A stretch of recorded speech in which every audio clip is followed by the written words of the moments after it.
ఇలవైకుంఠంలా విరాజిల్లే తిరుమల క్షేత్ర వైభవాన్ని అమరావతిలో దర్శింపజేసేలా, తిరుమలను తరపించేలా సర్వహంగులతో అఖిలాండ కోటి బ్రహ్మాండ నాయకుడు, ఆపదముక్కులవాడు, వడ్డీకాసులవాడు, ఏడుకొండలవాడు, కలియుగ దైవం శ్రీ వెంకటేశ్వర స్వామి ఆలయం సర్వహంగులతో నిర్మించడానికి ప్రభుత్వం నడుం కట్టింది. 2018లో ఆనాడు చంద్రబాబు నాయుడు వెంకటపాలెం వద్ద సీడ్ యాక్సిస్ రోడ్డుకి కృష్ణా కరకట్టకు మధ్య 25 ఎకరాలు కేటాయించి అప్పుడు 150 కోట్ల రూపాయల నిధులను టీటీడీ బోర్డు ఖర్చు పెట్టేలా ఏర్పాట్లు జరిగినాయి.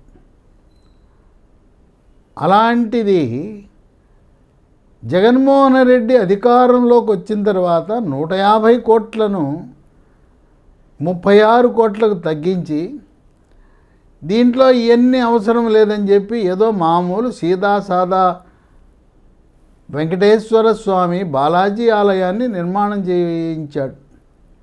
అయినా కూడా ఇప్పుడు మీరు ఎవరైనా వెళ్ళి చూడండి, వెంకటపాలెం దగ్గర ఉన్న శ్రీవారి దేవాలయంలో భక్తులు కిటకిటలాడిపోతున్నారు. అంటే అది దేవుని యొక్క మహిమ. దేవుడిని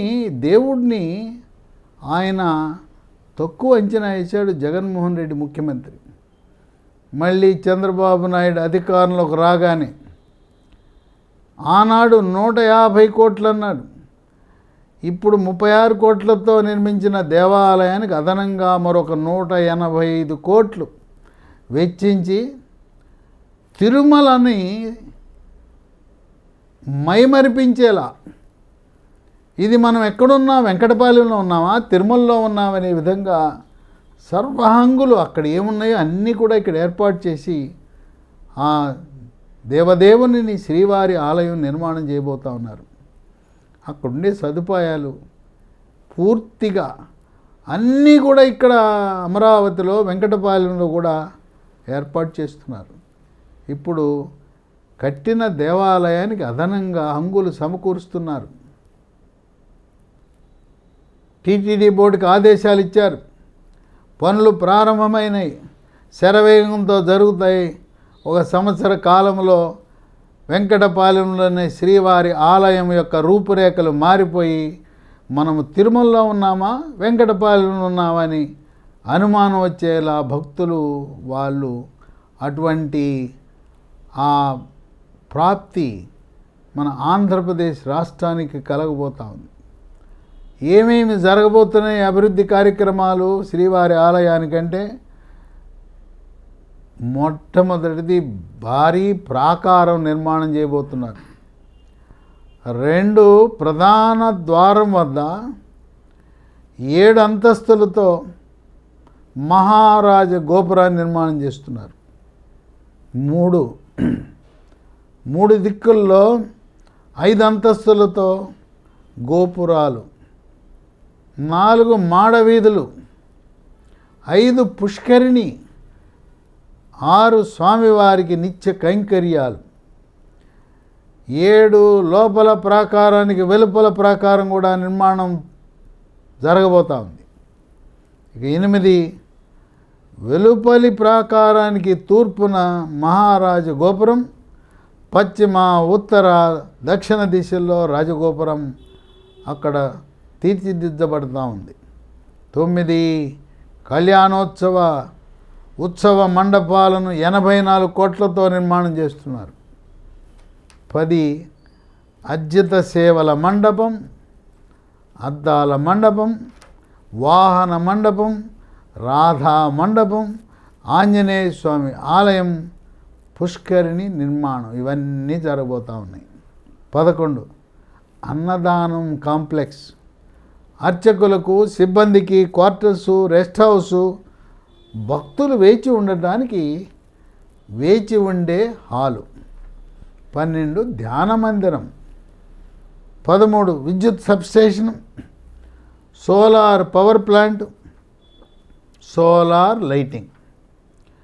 తిరుమలలో ఏ విధంగా అయితే నిత్యాన్నదానం జరుగుతూ ఉందో వెంకటపాలెంలో కూడా అదే తరహాలో నిత్యాన్నదానం జరగాలనే సంకల్పంతో చంద్రబాబు నాయుడు, ఆయన ఇంటి దైవం, ఆ చంద్రబాబు నాయుడిని కాపాడింది ఆ శ్రీ వెంకటేశ్వర స్వామి శ్రీవారే.